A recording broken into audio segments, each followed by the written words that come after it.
आज का विषय झूठे मसीही।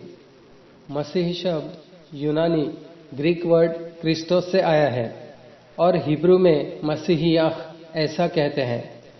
मसीही का मतलब है परमेश्वर का अभिषिक्त या चुना हुआ। दोस्तों, सच्चे मसीहियों के साथ साथ झूठे मसीही भी होते हैं। दोस्तों, यीशु मसीह के बारे में हम सब जानते हैं। जब यीशु मसीह पृथ्वी पर थे तो कई लोग यीशु के पीछे चलते थे। जहां जहां यीशु मसीह जाते थे लोग वहां पर यीशु के पीछे पीछे जाते थे। लेकिन सवाल यह है, क्या यीशु के पीछे चलने वाला हर एक व्यक्ति यीशु के वचनों को मानने वाला था?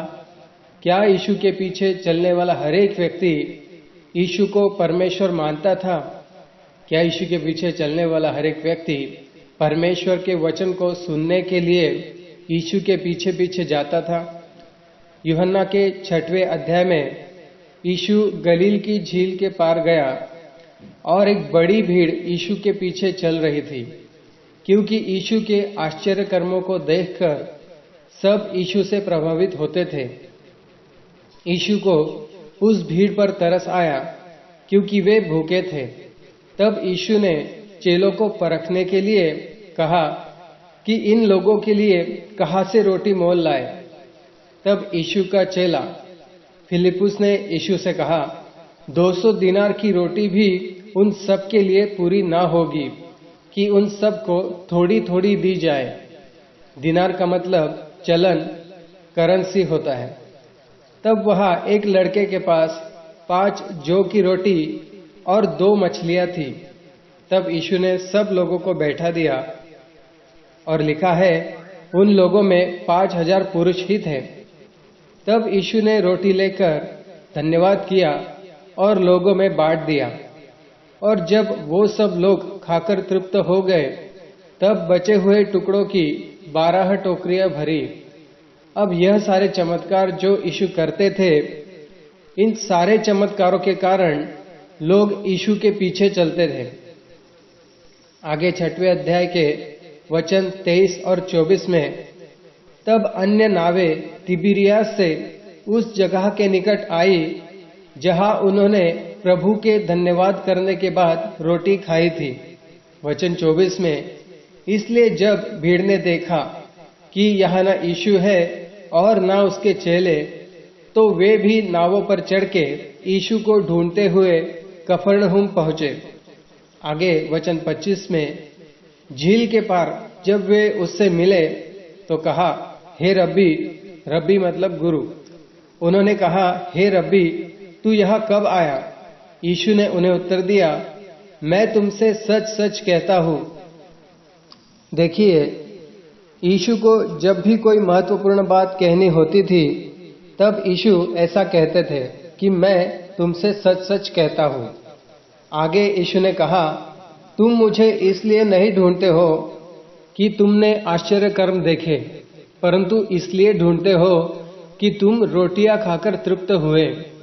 तो देखिए, यहाँ पर यीशु ने जान लिया था कि वो लोग यीशु के पीछे क्यों चल रहे थे। दोस्तों, वो लोग यीशु को ढूंढते थे क्योंकि यीशु ने उन्हें रोटी खिलाई थी। दोस्तों, आज भी ऐसे बहुत लोग हैं जो अपने स्वार्थ के लिए यीशु के पीछे चलते हैं। अपनी शारीरिक बातों के लिए लोग यीशु के पीछे चलते हैं। कोई चंगाई के लिए या किसी बीमारी से मुक्ति पाने के लिए यीशु के पीछे चलता है, तो कोई नौकरी के लिए, कोई अपने बिजनेस को बढ़ाना चाहता है, कोई अपनी शादी के लिए, तो कोई कर्जों से मुक्ति पाने के लिए, तो कोई दुष्ट आत्माओं से मुक्ति पाने के लिए। ऐसी कई सारी जरूरतों के लिए लोग यीशु के पीछे चलते हैं। लेकिन ऐसे लोग यीशु के साथ अंत तक नहीं चल सकते। मत्ती 24:13 में लिखा है, जो अंत तक धीरज धरे रहेगा उसी का उद्धार होगा। देखिए, परमेश्वर का हर एक वचन ताया हुआ है। जैसे वचन में कहा है, जो अंत तक धीरज धरे रहेगा उसी का उद्धार होगा।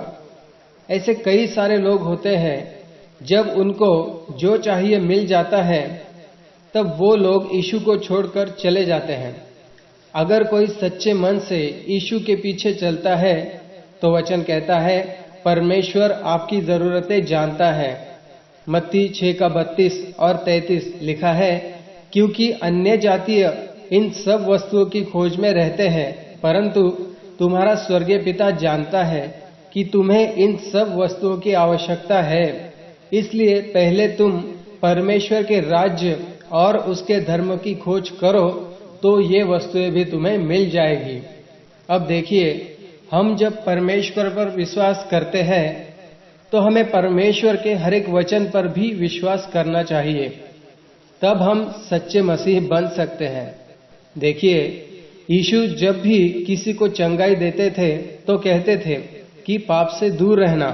यीशु कहते थे अब पाप मत करना।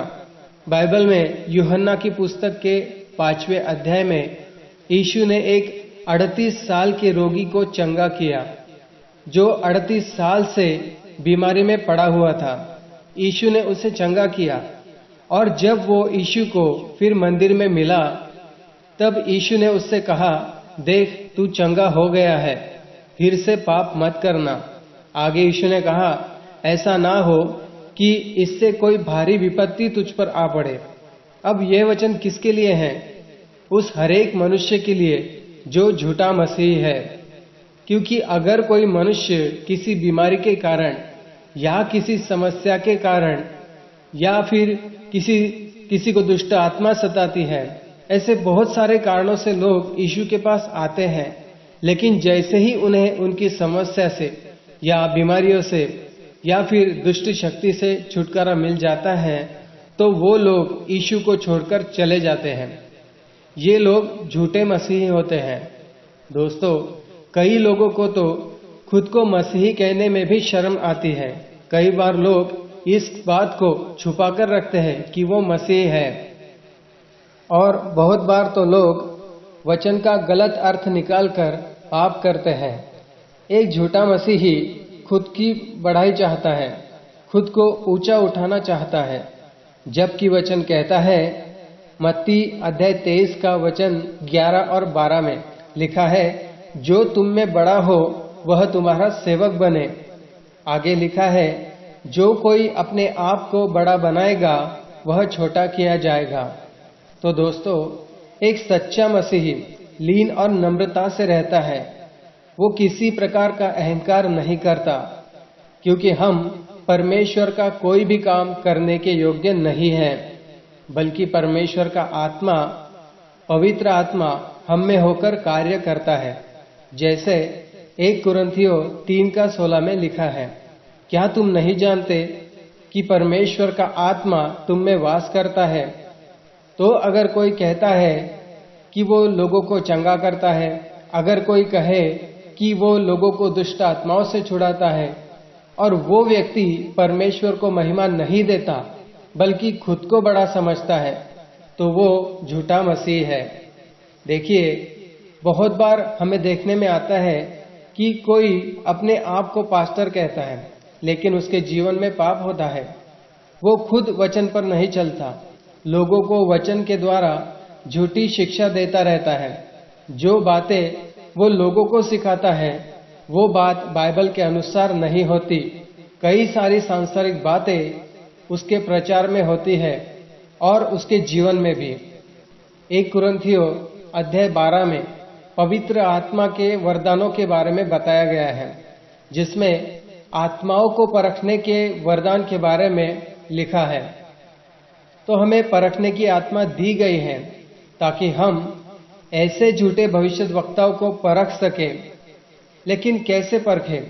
दोस्तों, परमेश्वर ने हमें एक पुस्तक दी है जिसे हम बाइबल कहते हैं।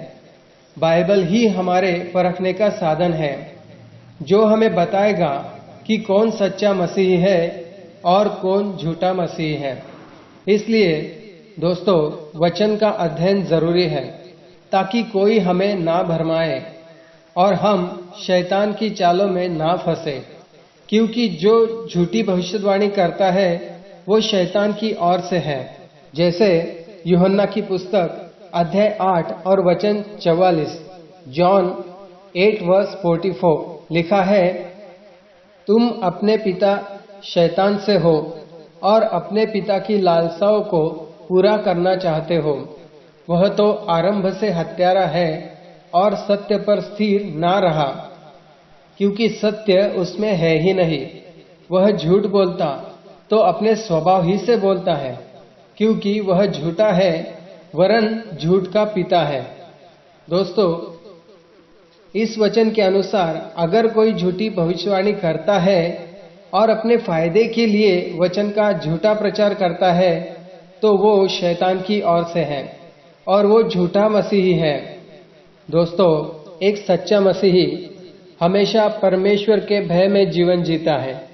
वो वचन से बाहर जाकर लोगों को सांसारिक बातों के पीछे चलना नहीं सिखाता, बल्कि पवित्र आत्मा की सहायता से परमेश्वर के वचन का सही सही अर्थ लोगों को समझाता है।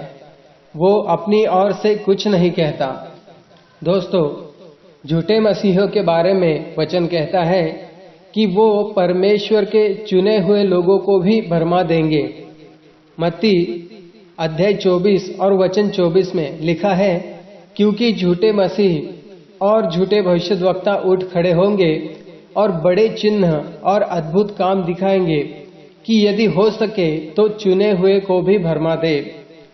इसलिए हमें बाइबल के अनुसार, मतलब वचन के अनुसार ही हर बात का फैसला करना चाहिए।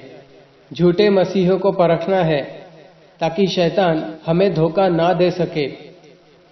उसी तरह हमें सच्चे मसीहों को परखकर उनके साथ संगति करनी चाहिए।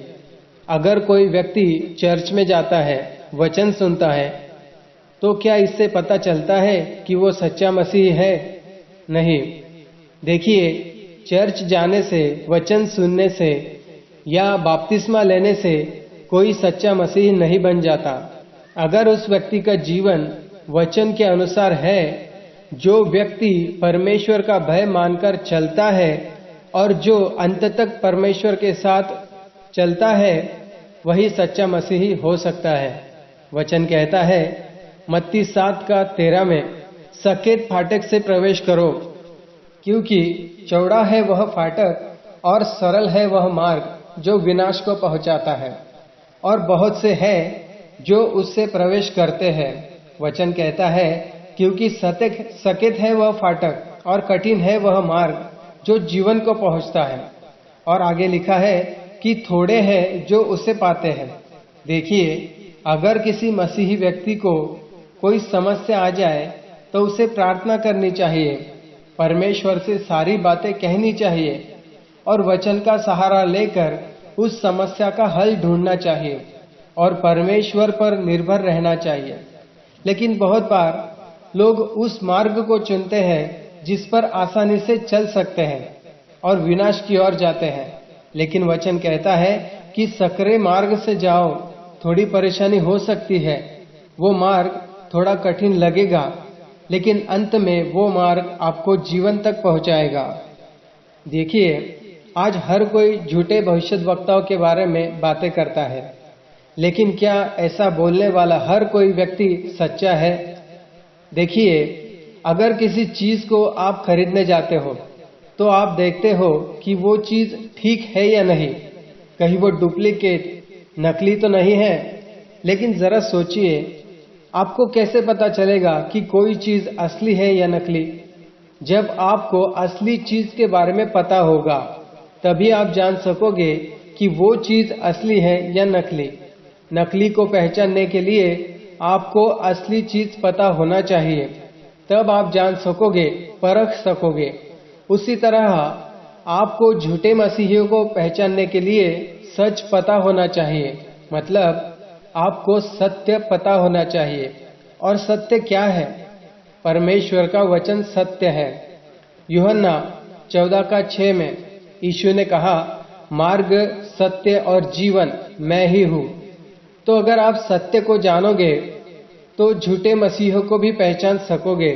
उसके लिए वचन पता होना चाहिए ताकि हम परख सके और कोई हमें धोखा ना दे सके। पौलुस अपनी पत्री में कुरिन्थियों को लिखता है, 2 कुरिन्थियों 11:14 में, यह कुछ अचंभे की बात नहीं क्योंकि शैतान आप भी ज्योतिर्मय स्वर्गदूत का रूप धारण कर सकता है। वचन 15। इसलिए यदि उसके सेवक भी धर्म के सेवकों का सा रूप धरे तो कोई बड़ी बात नहीं, परंतु उनका अंत उनके कामों के अनुसार होगा।